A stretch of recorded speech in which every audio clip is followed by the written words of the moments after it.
Okay, last time पे हमने introduction of physical quantity पढ़ा था। उस यूनिट आपका जो 11th का जो फर्स्ट चैप्टर है unit and dimension, but up to 10th class आप यूनिट को 7 टाइम यूज़ कर चुके हैं। फिर हमने उस यूनिट को लिखने का एक्यूरेट मेथड हमने डिस्कस किया था। रूल्स पढ़े थे, how to write a unit of physical quantity. उसके अलावा हमने 3 यूनिट सिस्टम पढ़े थे, एमकेएस, सीजीएस, एफपीएस। उसमें से एक को हम कंसिडर कर लेते हैं वापस। देखिए, अगर आपको बोला जाए एमकेएस सिस्टम, तो what do mean by this कि if you are going to measure physical quantity length, तब आपको यूनिट जो यूज करना है वो आपको मीटर यूज करना है, ठीक है। If you are going to measure physical quantity mass, तब आपको यूनिट किलोग्राम यूज करना है, okay.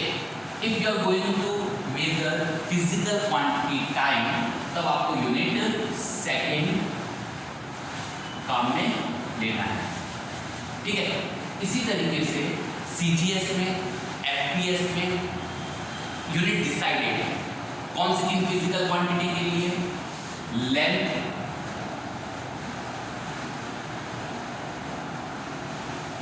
For length, for mass, for time. In 3 physical quantities के लिए 3 सिस्टम एमकेएस, सीजीएस और एफपीएस में अलग अलग यूनिट डिसाइड है, ओके। फिर नेक्स्ट हम पढ़ रहे हैं फिजिकल क्वांटिटी को डिपेंडेंसी बेसिस पर। फिजिकल क्वांटिटी को डिपेंडेंसी बेसिस पर most of standard book 2 part में डिवाइड करती हैं, फंडामेंटल और derive.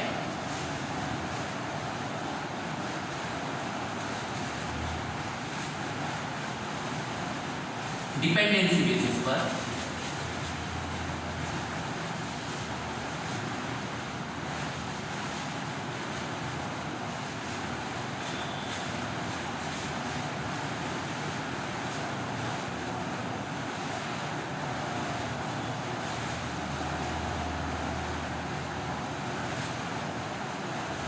Second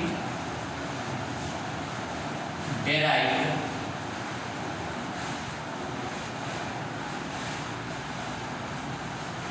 physical quantities. Dependency basis पर 2 पार्ट में आपको फिजिकल क्वांटिटी को डिवाइड करना है, fundamental physical quantities, derived physical quantities. कुछ ऑथर सप्लीमेंट्री फिजिकल क्वांटिटी को भी 3rd पार्ट मानते हैं, ठीक है। वो हम डिस्कस करेंगे नेक्स्ट टॉपिक आपका सिस्टम इंटरनेशनल में, what is the supplementary physical quantities. But हम फिलहाल 2 फिजिकल क्वांटिटी को डिफाइन करेंगे। पहला फंडामेंटल फिजिकल क्वांटिटीज और दूसरा डेराइव्ड फिजिकल क्वांटिटीज। तो लिखिए फंडामेंटल फिजिकल क्वांटिटीज का डेफिनेशन लिखिए, a group of physical quantities in which a physical quantity cannot represent in terms of other physical quantities of given group, okay। Derive physical quantity की definition में same statement, बस जहां आपने can not term use किया है वहां पर can लिख देना, बाकी कोई चेंजेस नहीं है। आफ्टर सम टाइम हम इस पे कुछ इस डेफिनेशन पे कुछ न्यूमेरिकल प्रैक्टिस करेंगे, बट पहले हम एक और यूनिट सिस्टम पढ़ने जा रहे हैं, एसआई सिस्टम।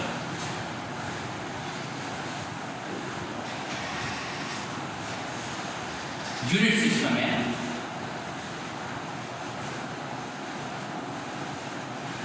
SI system. आप समझ सकते हैं कि वर्ल्ड में डिफरेंट कंट्री के बीच में बिजनेस होता है, प्रोडक्ट होता है, इंपोर्ट होता है, तो इंटरनेशनल लेवल पर कुछ फिजिकल क्वांटिटीज के यूनिट एक्सेप्ट कर लिए गए, उनको स्टैंडर्ड मान लिया गया है, ठीक है ना। तो इंटरनेशनल लेवल पर कुछ फिजिकल क्वांटिटीज हैं, उनका यूनिट फिक्स कर दिया गया है, एक्सेप्ट कर लिया गया है। जैसे आप गुजरात में मैं कभी प्लॉट की इंक्वायरी करने गया था, तो वहाँ पर जो यूनिट यूज़ करते हैं वो बार 100 बार ऐसा, लेकिन अगर यही स्टेटमेंट आप अमेरिका में लेंगे तो वहाँ कोई नहीं समझ पाएगा। तो इंटरनेशनल लेवल पर जो फिजिकल क्वांटिटीज है उनको, उनकी यूनिट को एक्सेप्ट कर लिया गया है, फिक्स कर लिया गया है। तो वो जो सिस्टम है उसको हम बोलते हैं सिस्टम इंटरनेशनल या इंटरनेशनल सिस्टम ऑफ यूनिट्स, ठीक है। इसमें लिख लीजिए, there are 7 fundamental physical quantities, there are 7 fundamental physical quantities and 2 supplementary physical quantities in SI system.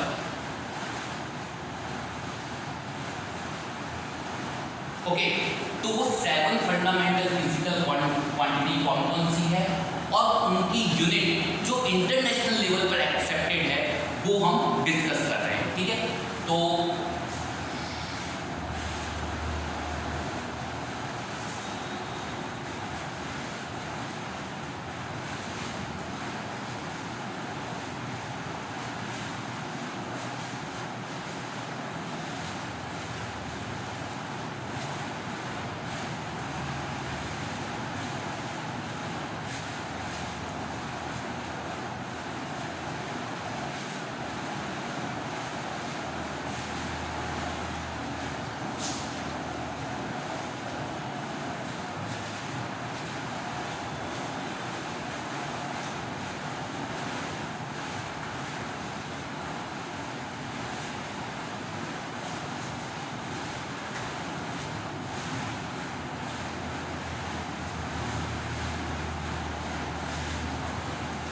Simple, ठीक है। तो पहला आपका फंडामेंटल फिजिकल क्वांटिटी है मास, ओके, यूनिट किलोग्राम, शॉर्ट में आपको बताया फर्स्ट लेटर कैपिटल नहीं लिखना है, डॉट यूज नहीं करना है, ठीक है। सेकंड है length, unit metre, short form M. Third time,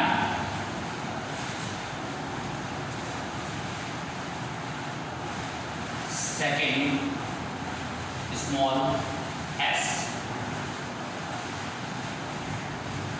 fourth electric current, जो आप 10th क्लास में पढ़ के आए हैं, इलेक्ट्रिक करंट, यूनिट एम्पियर। जब आपको पता है इलेक्ट्रिक करंट की यूनिट एक साइंटिस्ट के नेम पर है, जब मैं फुल यूनिट में फुल नेम लिख रहा हूँ, फुल फॉर्म लिख रहा हूँ, तो मैंने कैपिटल जो फर्स्ट लेटर है वो स्मॉल यूज किया है, लेकिन जब सिंबल यूज कर रहा हूं तो कैपिटल ए, ओके। फिर नेक्स्ट आपकी फिजिकल क्वांटिटी है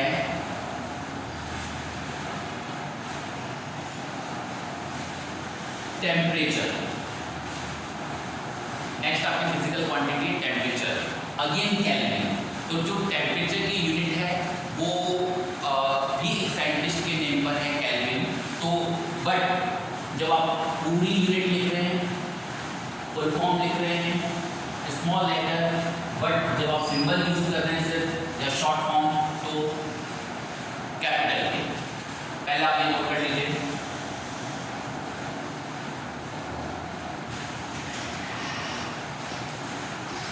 उसके बाद में एक यूनिट है आपके पास में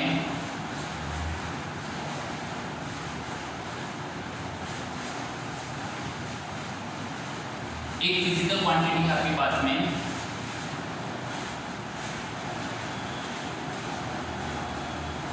अमाउंट ऑफ सब्सटेंस,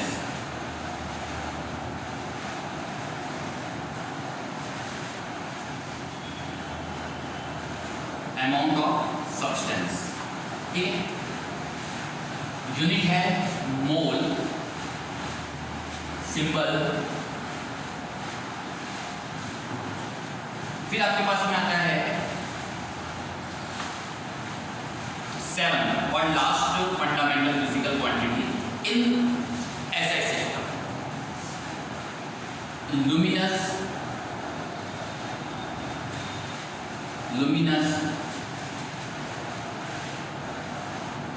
इंटेंसिटी, ठीक है। लुमिनस इंटेंसिटी यूनिट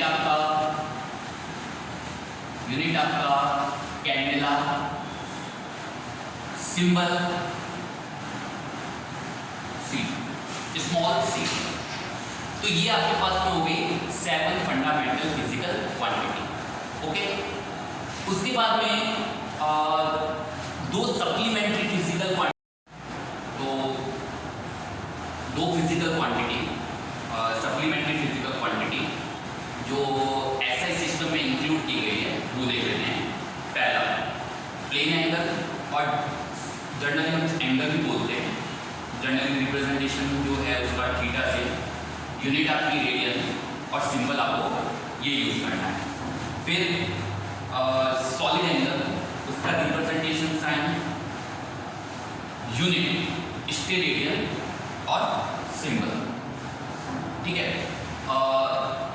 जो 2 सप्लीमेंट्री फिजिकल क्वांटिटी है उसका जस्ट अभी हम एक आइडिया ले लेते हैं, क्योंकि देखिए जैसे ये सॉलिड एंगल है, ये आपका 12th में गॉस लॉ है, वहाँ पर इन्हीं डिस्कस करेंगे अच्छे से डिटेल में। हाँ, अभी फिलहाल हम इसका एक जस्ट आइडिया ले लेते हैं। देखिए सबसे पहला आपका है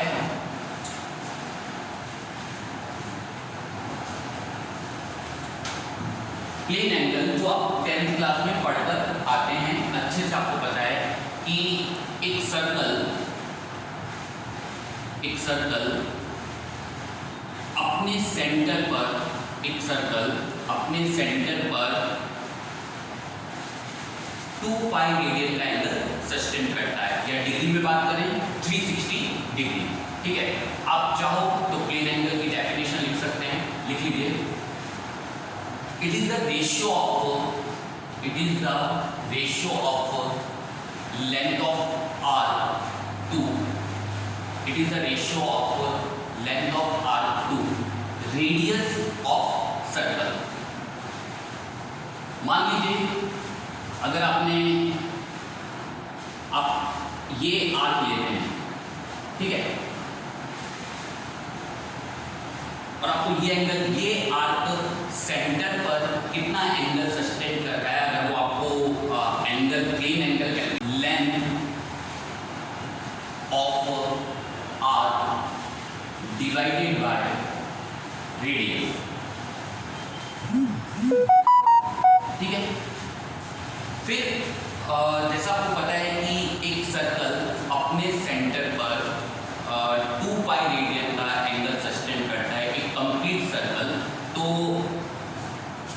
2 पाई रेडियन मीन्स क्या हुआ, किसके बराबर हो गया, 360 डिग्री के इक्वल हो गया। ये रिजल्ट आप याद कर सकते हैं। पाई जो हो गया वो किसके बराबर हो गया, 180 डिग्री के इक्वल हो गया। किस काम आता है, हमें डिग्री से रेडियन में कन्वर्ट करना हो या रेडियन से डिग्री में कन्वर्ट करना हो, तो ये रिलेशन हम यूज कर सकते हैं। जैसे पाई रेडियन अगर 180 डिग्री है तो 1 रेडियन आपका हो जाएगा 180 डिग्री डिवाइडेड बाय पाई, ठीक है। या फिर 1 डिग्री बराबर हो जाएगा, 1 डिग्री बराबर हो जाएगा आपका पाई रेडियन डिवाइडेड बाय 180, ठीक है। ये कन्वर्जन फैक्टर है, आप चाहे तो डायरेक्ट याद रख सकते हैं। जैसे आपको बोला जाए कि 3 पाई बाय 2 रेडियन को कन्वर्ट, आपको ये आंसर डिग्री मिला है, ठीक है। तो 1 रेडियन कितना है? 1 रेडियन आपका 180 अपॉन पाई है, तो 3 पाई बाई 2 रेडियन कितना हो जाएगा? 180 upon pi into 3 pi by 2, मतलब 270 डिग्री। इस तरीके से आपको ये जो कन्वर्जन फैक्टर है इस पर आपको क्वेश्चन पूछे जा सकते हैं। ओके, अभी हमने इसमें कन्वर्ट किया, रेडियन से डिग्री में कन्वर्ट किया। एक एग्जांपल ले लेते हैं डिग्री से रेडियन में कन्वर्ट करने का। मान लीजिए अगर आपको बोला जाता है 90 डिग्री कन्वर्ट रेडियन में, आपको आंसर चाहिए, आपको रेडियन में आंसर चाहिए, तो कैसे निकालेंगे? 1 डिग्री कितना है? आपका 1 डिग्री इक्वल दिया हुआ है पाई अपॉन 180 रेडियन, तो 90 डिग्री कितना होगा? बस सिंपल मल्टीप्लाई कर लेना है, पाई अपॉन 180 इंटू 90, मतलब कितना? पाई बाई 2 रेडियन, ठीक है। तो ये आपका मेथड हो गया रेडियन से डिग्री में कन्वर्ट करना और डिग्री से रेडियन में कन्वर्ट करना। इतनी इंफॉर्मेशन इनफ है आपके लिए प्लेन एंगल के बारे में। ओके, अब आता है सॉलिड एंगल। तो सॉलिड एंगल में एक डायग्राम ड्रॉ कर लेते हैं पहले।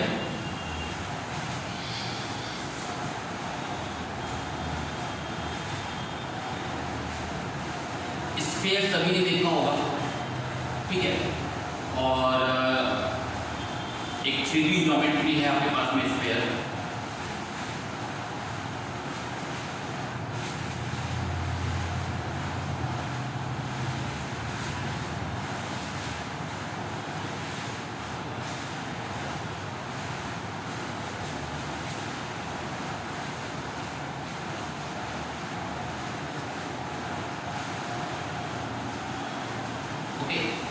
तो जब आप एक स्फेरिकल सरफेस में कोई एरिया सेलेक्ट करते हैं तो वो सेंटर पे जो एंगल सस्टेन करता है उसको हम बोलते हैं सॉलिड एंगल, मतलब 3D ज्योमेट्री के लिए। आपको पता है आपका जो रिंग जो आप प्लेस करते हैं, जो आप सर्कल ड्रॉ करते हैं, वो 2 डायमेंशनल एक प्लेन में आ जाता है, और जो आपका स्फीयर है वो आपका 3 डायमेंशनल है, ठीक है ना। तो आप चाहें तो ज्योमेट्री ये है कि जब भी आप किसी सॉलिड स्फीयर में कोई एलिमेंट मार्क करेंगे तो वो उसमें एरिया कंटेंट होगा, ठीक है ना।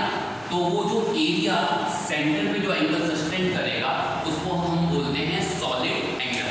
आप चाहें तो इसकी डेफिनेशन लिख सकते हैं, लिखिए द रेशियो, सॉलिड एंगल की definition, the ratio of the ratio of intersected area of spherical surface, the ratio of intersected area of spherical surface to the square of radius of spherical surface is known as a solid angle। देखिए, अगर आपको solid angle find करना है तो ये जो area है उसको आपको स्क्वायर ऑफ रेडियस से डिवाइड करना, तो आपका इसमें क्या आ जाएगा? सॉलिड एंगल, ठीक है। अगर आपको बोला जाए कि क्या कहते हैं, जैसे स्फीयर है, एक स्फीयर अपने सेंटर पर कितना सॉलिड एंगल सस्टेन करता है, एक कंप्लीट स्फेरिकल सरफेस अपने सेंटर पे कितना सॉलिड एंगल सस्टेन करना है, वो अगर आपको कैलकुलेट करना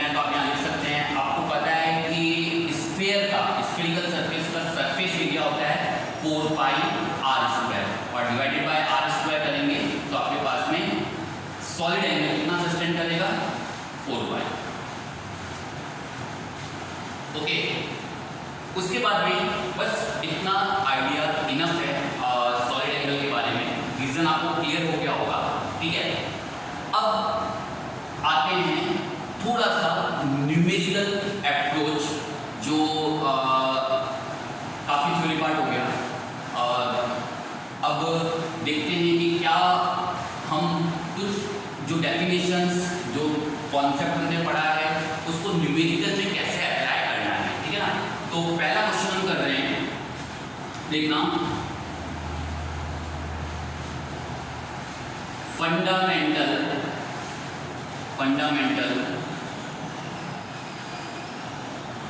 physical quantities are, fundamental physical quantities are, आपका पहला ऑप्शन है 7, बी 3, सी ऑप्शन है डिपेंड्स ऑन ग्रुप, और आपका डी ऑप्शन है नन ऑफ दिस।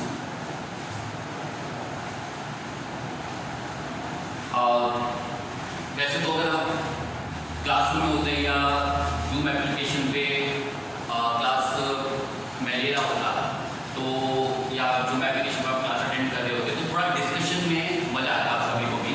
लेकिन फिलहाल देखिए, जब ये क्वेश्चन आपसे पूछा जाता है फंडामेंटल फिजिकल क्वांटिटीज आर, कितनी है आपके पास में फंडामेंटल फिजिकल क्वांटिटी, तो नॉर्मली जितनी भी बुक्स हैं या मैंने भी आपको पढ़ाया है कि they are 7 fundamental physical quantity, तो हमारे दिमाग में आंसर आता है 7, ठीक है। बट ये जो क्वेश्चन गिवन है उसके हिसाब से ये आंसर रॉन्ग है। अब कैसे रॉन्ग हुआ, देखिए, आपको अगर स्टेटमेंट बोला जाए there are 7 physical quantity, there are 7 fundamental physical quantity in SI system, there are 7 fundamental physical quantities in SI system, that statement is true, but there are only 7 fundamental physical quantities, this statement is wrong, okay। अब तो इसका answer सही क्या होगा, fundamental physical quantities are depends on group, वो number fix नहीं है, वो किस पे डिपेंड करता है, वो डिपेंड करता है जो आपको ग्रुप फिजिकल क्वांटिटीज का दिया है उसके अकॉर्डिंग पता चलता है कि फंडामेंटल फिजिकल क्वांटिटी है या नहीं है।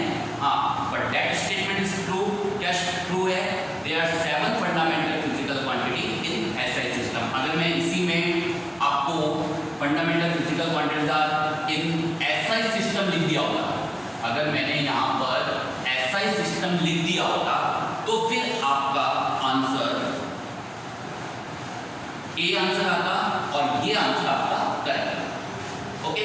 तो दो क्वेश्चन है, fundamental physical quantity are in SI system, answer आएगा 7, ए ऑप्शन करेक्ट है। और अगर सिर्फ फंडामेंटल फिजिकल क्वांटिटीज आर, तो आपका सी ऑप्शन सही है। अब इसका मीनिंग क्या है, इसका एप्लीकेशन क्या है, वो हम समझ लेते हैं, ठीक है। देखिए, होता क्या है, एक बार फंडामेंटल फिजिकल क्वांटिटी की डेफिनेशन जो हमने पढ़ी है उसके एप्लीकेशन पर हम डिस्कस करने जा रहे हैं। देखिए, फंडामेंटल फिजिकल क्वांटिटी क्या होती है, a group of physical quantity in which a physical quantity can not represent in terms of other physical quantity, ठीक है ना। तो जैसे क्वेश्चन ले लेते हैं, मास, लेंथ, वेलोसिटी, वेलोसिटी की यूनिट सबको पता है, वेलोसिटी, ठीक है। अब आपको बताना है कि ये फंडामेंटल फिजिकल क्वांटिटी है या नहीं है, आपको ये बताना है कि ये फंडामेंटल फिजिकल क्वांटिटी है या नहीं है। अब मैं SI सिस्टम पढ़ता हूँ तो उसमें डेफिनेटली मास आता है, ओके, लेंथ आता है, ओके, बट वेलोसिटी तो हमने नहीं पढ़ा ही नहीं उसमें, तो डेफिनेटली तो फंडामेंटल नहीं, फिर तो क्या हो गया, ये डेराइव।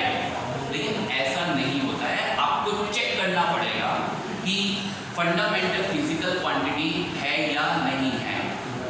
7 इसमें सिर्फ SI सिस्टम है। अब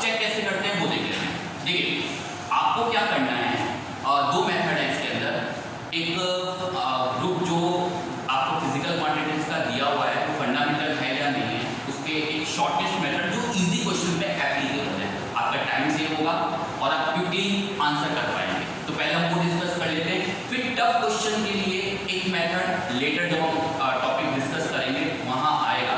हाँ, इजी क्वेश्चंस में आप ये जो शॉर्ट मेथड है ये अप्लाई कर सकते हैं। कैसे? आप एक काम कीजिए, दो साइड बना लीजिए, लेफ्ट हैंड साइड और राइट हैंड साइड। किसी भी एक फिजिकल क्वांटिटी को लेफ्ट हैंड साइड में ले लीजिए और बाकी दो को दूसरी तरफ।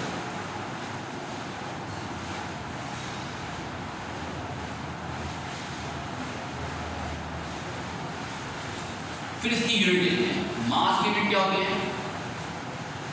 किलोग्राम। लेंथ की मीटर और वेलोसिटी की मीटर पर सेकंड। आप सभी को पता है, 9th क्लास में आपने पढ़ा हुआ है, आप सभी लोग वैल्यू ने इस वेलोसिटी की यूनिट से। ठीक है, अब किलोग्राम, मीटर पर सेकंड। ठीक है, तो रिप्रेजेंट करना है तो मैंने लिखा भाई एक काम का मास बराबर लेंथ अपॉन वेलोसिटी हो सकता है। रिप्रेजेंट हो गया, मास रिप्रेजेंट हो गया, इसकी टर्म में लेंथ और वेलोसिटी की टर्म में रिप्रेजेंट हो गया। तो पहले चेक करते हैं लेंथ की यूनिट क्या होती है। लेंथ की यूनिट होती है मीटर और वेलोसिटी हो जाएगी मीटर पर सेकंड। जब आपने इसको सॉल्व किया तो आपका आंसर क्या आया? जो फिजिकल क्वांटिटी बन गई है उसकी यूनिट क्या है? सेकंड आया। तो कोई बात नहीं, ये नहीं हुआ तो हमें यहाँ क्या चाहिए? लेफ्ट हैंड साइड में क्या यूनिट चाहिए? किलोग्राम। कोई बात नहीं, जो थोड़ी की डिवाइडेड फॉर्म का मल्टीप्लाई में भी होता है। तो अगर मल्टीप्लाई में अगर आप यूज कर रहे हैं लेंथ इनटू वेलोसिटी, तो देखते हैं रिजल्टेंट फिजिकल क्वांटिटी की यूनिट क्या आएगी? लेंथ हो जाएगा मीटर, वेलोसिटी हो जाएगा मीटर पर सेकंड। तो मीटर स्क्वायर पर सेकंड आया। किलोग्राम तो कहीं आएगा नहीं। और देख लेते हैं, किसी ने कहा नहीं सर एक काम कीजिए कि लेंथ का होल स्क्वायर कर देते हैं। लेंथ का होल स्क्वायर कर देते हैं और डिवाइडेड बाय वेलोसिटी कर देते हैं। ये भी करके देख लेते हैं। ऊपर आएगा मीटर स्क्वायर, नीचे आएगा मीटर पर सेकंड। एक मीटर की पावर से मीटर की पावर कैंसिल, तो मीटर इनटू सेकंड। फिर किसी ने कहा एक काम करो अंडर रूट लगा दो, किसी ने कहा होल क्यूब कर दो। आप प्रोसेस तो कुछ भी कर सकते हैं, वेलोसिटी और लेंथ के बीच में आप क्या कहते हैं ऑपरेट कीजिए, मल्टीप्लाई डिवाइड कीजिए, अंडर रूट लीजिए, क्यूब रूट लीजिए, कुछ भी प्रोसेस अप्लाई कर सकते हैं ताकि यूनिट क्या है?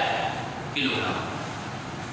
मैंने इतना सारा लिखकर आपको समझाया, लेकिन आप स्टार्टिंग में ही समझ गए होंगे कि इन दोनों के बीच में आप डिवाइड करें, मल्टीप्लाई करें, इसका स्क्वायर करें और मल्टीप्लाई वेलोसिटी करें, दोनों का अंडर रूट ले लें।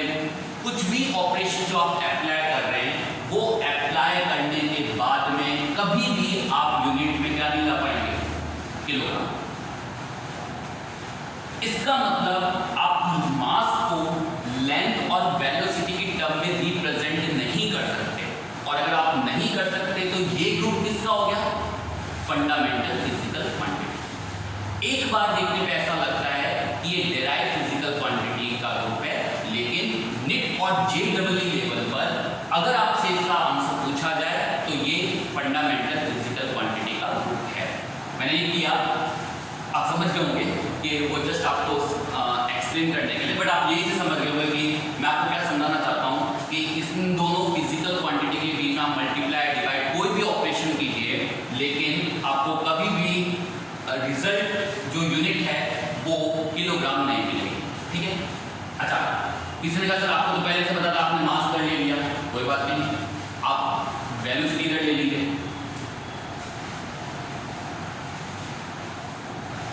आप वेलोसिटी इधर ले लीजिए, इधर ले लीजिए मास और लेंथ। और मैं उतना ये स्टेप्स नहीं करूँगा, आप समझ जाएंगे जो मेरा कहने का सेंस है।